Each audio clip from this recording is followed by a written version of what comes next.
Can Enjin make a comeback during this bull run? I think so. And I think the comeback is going to be very legendary because I believe it could hypothetically go to the price of $10 during this bull run.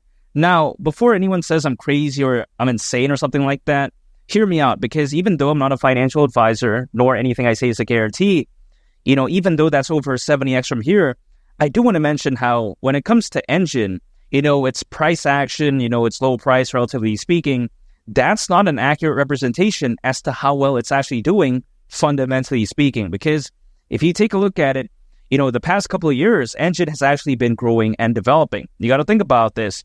Enjin, they have their very own blockchain, aka the Enjin blockchain, which I think is very fantastic. Now, first of all, people like to say that, oh, this is trash, this is caca. No, I disagree, because statistics are actually pretty good. It can currently facilitate over 5,000 transactions per second, and it's also able to process upwards of 2,000 mints per transaction, which I think is insane.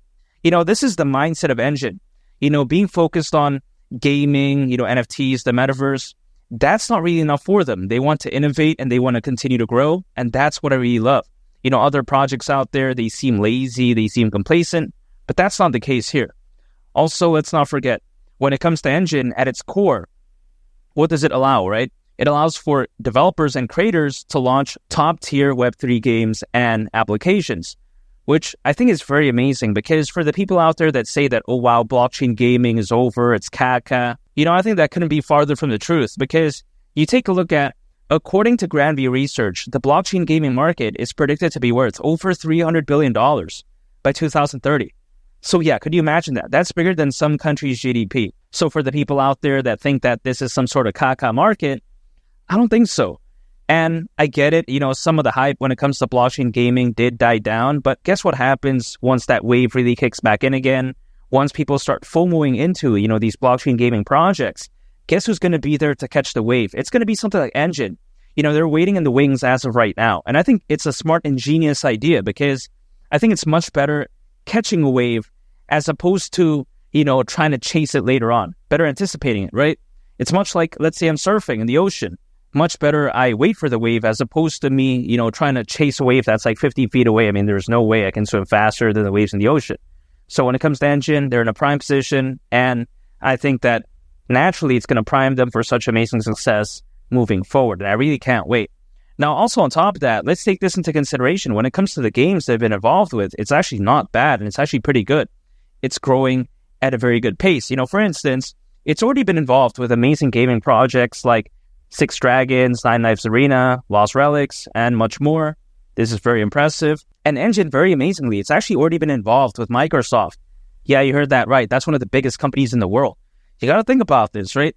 They've actually been involved with Microsoft with something called Azure Heroes. Now, Azure Heroes is actually Microsoft's very own digital badge rewards program. So when it comes to Enjin being, already involved with Microsoft at this stage, I mean, that's very impressive. I mean, come on.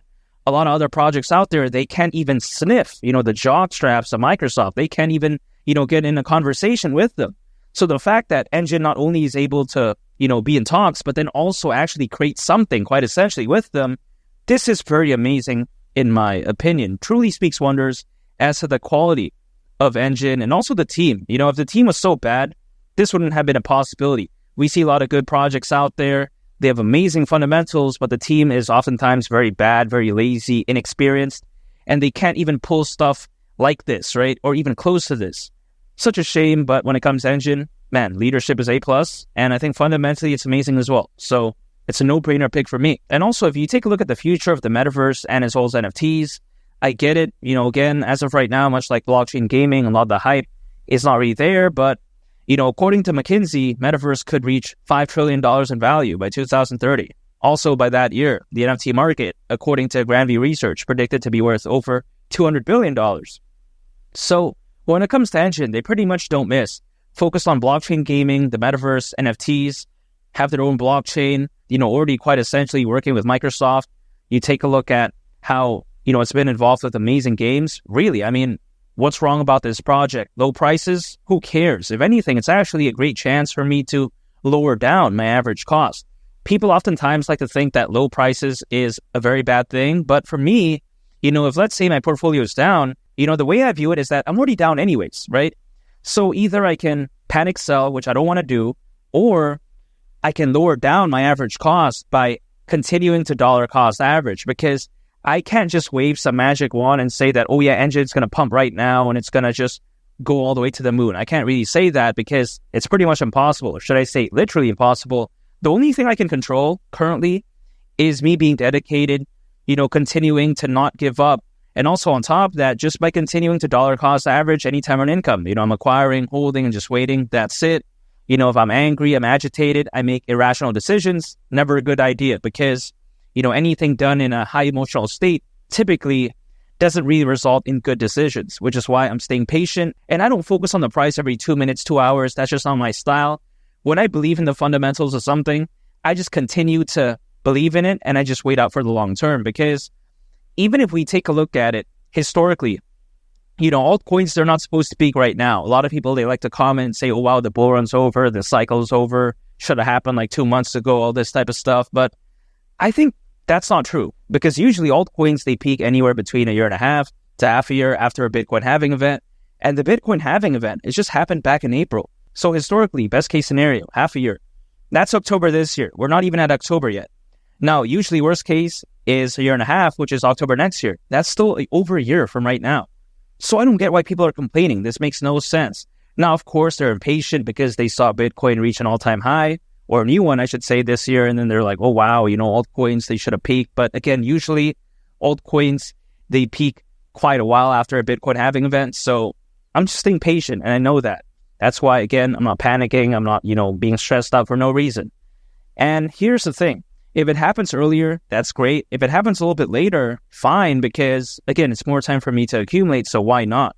And this bull run could be so magical. Over 600 million crypto owners, more than ever before in history, according to Crypto.com research. You take a look at the bullish sentiment for Bitcoin, the Bitcoin ETF, the number of institutional investors.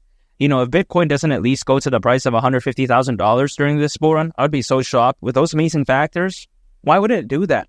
But of course, it's going to take some time. And I think that naturally, if Bitcoin were to do that, I think, altcoins typically, they follow. And at that point, altcoin season is so insane. And with all that action going on, I think Enjin's going to go along with the ride and go to the price of $10. I really don't see why I wouldn't do that. Focus on all the right markets. This bull run could be so amazing. And also on top of that, amazing statistics when it comes to the Enjin blockchain. I'm not going to give up. All I got to do right now is just stay patient and just control what I can control. And that's dollar cost averaging and just accumulating any type of income. And of course, that's all financial advice. But $10, really, if I think about it, isn't insane. If it were to go to that price, considering current circulating supply, market cap would be around $17 billion. Not too bad. We've seen SHIB reach around 40. We've seen Doge reach over 80. We've seen BNB reach over 100 billion. So really, this is kind of like nothing in the grand scheme of things. Now I get it. Again, it's over 70x from here. People are like, oh man, this is crazy. But in the grand scheme of things, this market cap isn't too much to ask for, especially for a project this fantastic. I don't think it's crazy.